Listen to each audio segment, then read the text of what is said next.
The Anvil Carrack is a big fat ship that you can purchase right now for somewhere around $600. I'm floating outside of it so that way I can show you the ramp button, because unlike the other ships where you click the ramp, on this one you click this tiny little button outside. It's underneath the cockpit for those of you first time Carrack users. And then when you fly in, there's also a pad that you switch instead of hitting the ramp. I don't recommend doing what I just did. There are actually airlocks for that kind of thing.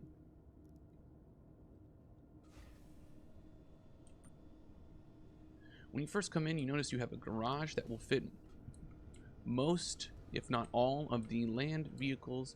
I'm not sure if an Anvil Ballista will fit in here, or the Tumbrel. Wait, does Tumbrel make the tank? I don't remember. Who gives a shit? You probably don't own the tank. It's $100 for a tank. So now you're on the sub deck. These are on your left and right. Oh no, on the right is your docking collar. That is the easiest way out into space for EVA. On your left is an elevator, but we're not going to go up that just yet. You're going to walk first through catwalks. These are your cargo holds. You can actually take elevators down to them, which I think is a dope feature, you know, so you can walk among your cargo and feel like a king. But you don't have to. With 3.91, cargo hauling is probably a much better bet than it was for 3.9, because it seems like we're having less 30Ks, which is impressive because there's a big event. So as soon as you come out of the cargo area, you have an elevator right across from you. This is the main elevator, which will take you to most of the places. It's important to note that you need to be on the subdeck to get to the aft turret. There's 4 turrets total, 1 in each wing, an aft turret, and then a top turret that's controlled remotely. So there's not that much you can do down here besides the aft turret, but I will say there's a lot of fun things you can click on. There's 2 weapons lockers that open up. All of these weird pods actually open. They look like the deep sleep pods from Lost in Space, which you guys probably know what it is, because you're playing Star Citizen. So this is the subdeck. We're going to call our elevator. If your touchscreens don't work or aren't populating, I recommend storing the ship and then recalling the ship. The habitation deck has the lower bridge on it, as well as the living quarters. So we're going to blast through here. Oh, and the Medbay.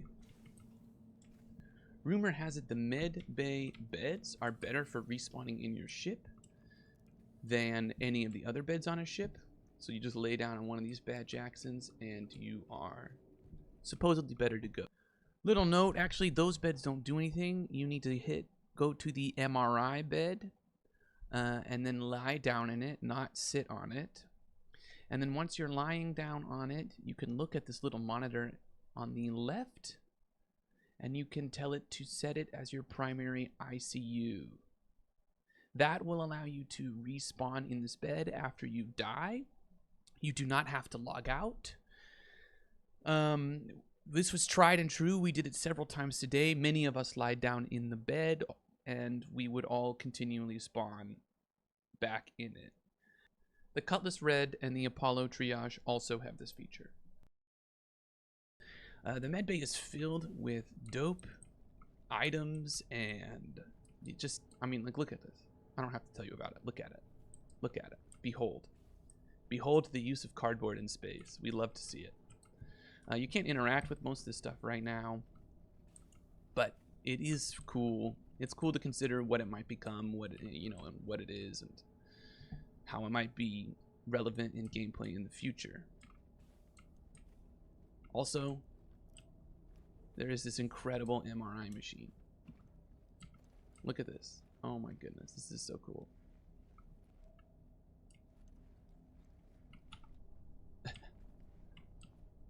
Alright, get out of there, you little scamp. IMO. So, now we have the meeting room, and again, it's filled with props. Unlike some of the, like the Hammerhead, has a bare room. But here you got your sriracha sauce and your barbecue sauce and your ketchup, and clearly someone was just having a meeting, even though you're probably playing alone because your friend disconnected and then got mad and rage quit. There's a billiards room over here. It doesn't want, yeah, let me in. Thank you. Thank you.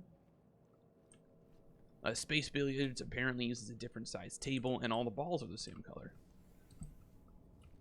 Crew quarters with lockers. We think those are cool. Oh, a sticky note. No touch.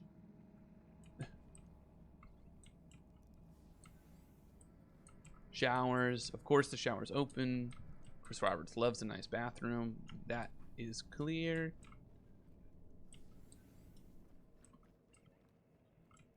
Another toilet. We don't need to go in there. And, of course, there are captain's quarters. With an office, a window, and a private bathroom. Not a great bed, but, you know, you do what you can. This whole area is fun to play around in, but right now it doesn't have any direct gameplay function. Other than the fact that, of course, beds might respawn you. But again, I recommend the Medbay beds. The cockpit is absolutely stunning. There's a captain's chair, 2 co-pilot chairs, and this giant piece of glass that you can just walk on.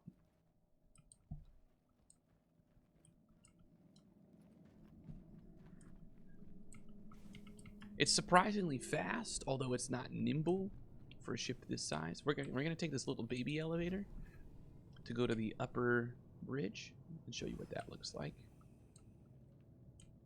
That is on the technical deck.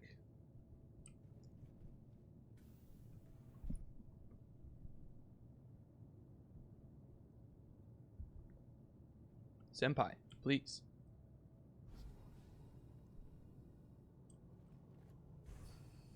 So many things have dope animations in this. It's just awesome.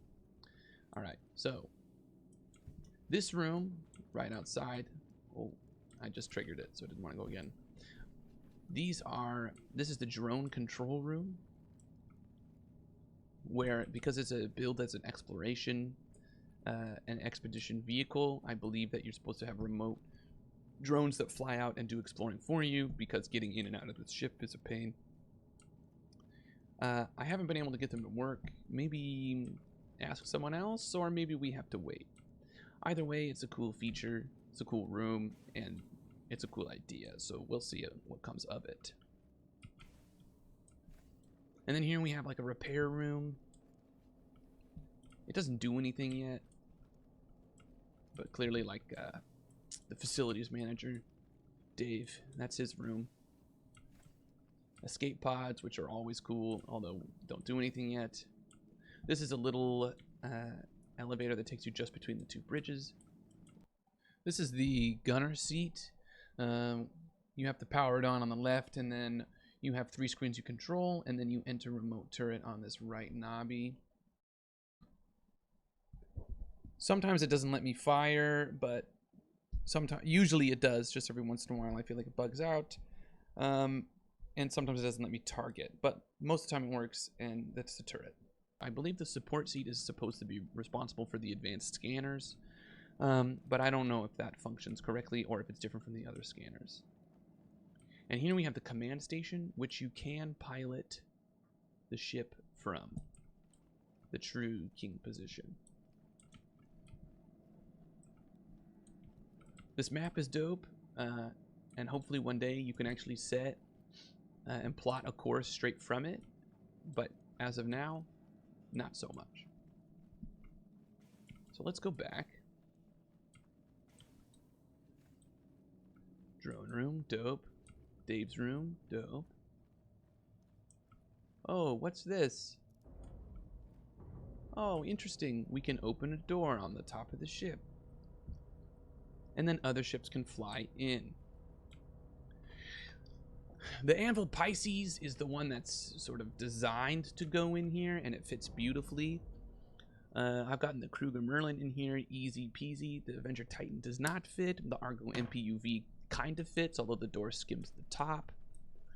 There's some ships that you think are small that definitely won't fit because they're way bigger than you think, than like the 300i or the 3.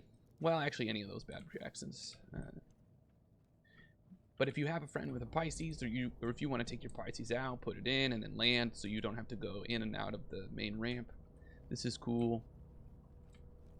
Also, it's going to be fun to see what else can fit in this throughout my tenure with it, which is 8 more hours. Happy Fleet Week, y'all. If you go around to the back here, this is where you get to the wing turrets. They're called PT turrets. I don't know why, but there is one on each side. Oh, this overlooks the engines. We'll go in there in a second. So here's the other PT turret. Oh, wait a minute. That's port and starboard. Oh, y'all, streamer figures it out. But those are in the wings. They're awesome. So we're gonna go down to lower engineering to get a better look at these engines. There's also a ladder. This room is very dramatic. Look at this. It feels like you're on a Star Destroyer. We're gonna. You can see a bunch of components. There's fuel tanks that you can't use, and with static readouts. But maybe one day they'll have non-static readouts, which will be dope. These doors all open, actually. And you can hide in this. If you can crouch and hide and have a friend close it. Oh, no, wait, I can close it. Sneaky, sneaky. Oh. Oh, whew.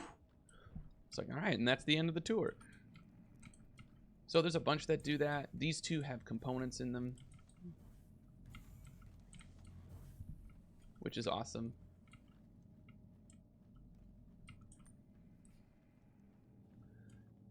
It'll be exciting too when an engineer can actually do something on this ship, maybe speed recharges or fix internal components in a fight or that kind of thing. But for now, it's just a cool place to go. And if you're playing hide and seek, I strongly recommend those little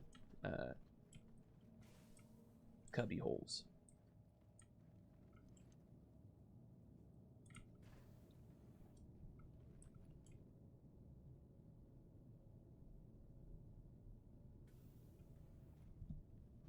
All right, now we need to go up to the cartography deck. I think the only way to get there is the main elevator. I might be mistaken. Honestly, it's pretty confusing the first couple times around. But to recap, the lower bridge is on the habitation deck, and the upper bridge is on the technical deck. The subdeck has the main ramp. There's also an elevator in the bridge that allows you to go from upper to lower. This is the cartography deck, which has this dope-ass map system, which you can't use yet. You can use this computer. It doesn't let you do anything unique, but you can power it on and use it like any of the other ship's computers.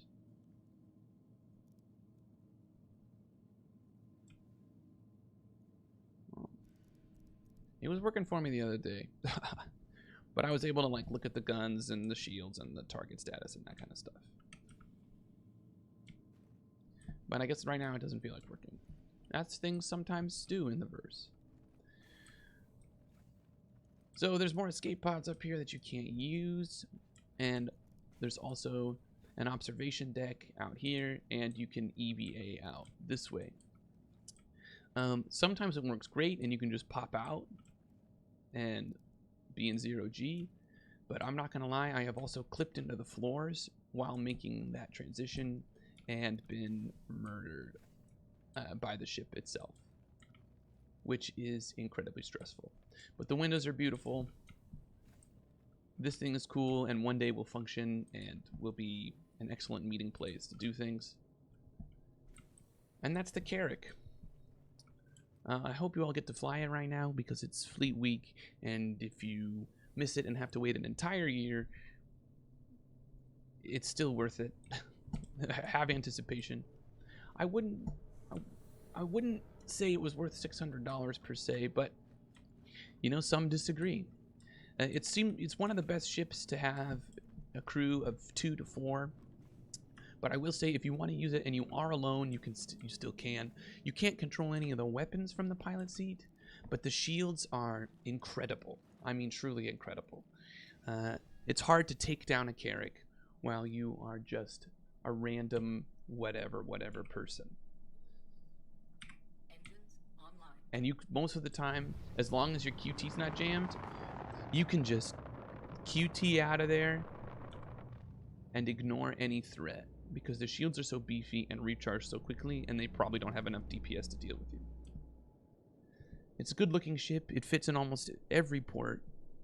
Actually, I think it fits in every port. Yeah, it definitely does. The landing gear animation is incredible. It's one of the best ones yet. So it's one of the better, actually, it's probably the best large ship you can get. Unlike the Hammerhead, it has way more utility. It can fit a ship in it, which is cool. It's designed to fit a ship in it. You can fit ships in the Hammerhead, although you're not supposed to. This piece of glass is absolutely incredible. It's just, the only problem with it is if you are playing by yourself doing missions, you're going to have to run from here all the way back down to the elevator, through a large series of doors, down to the subdeck, through more doors, and then out to the ramp to accomplish anything. So it turns out that's not true. I just was a little uninitiated. There is an elevator, the one that I didn't go up, that's right off of the garage with the ramp, that will take you up several levels so you don't have to do this running. There is also a service ladder that will take you up right by the bridge.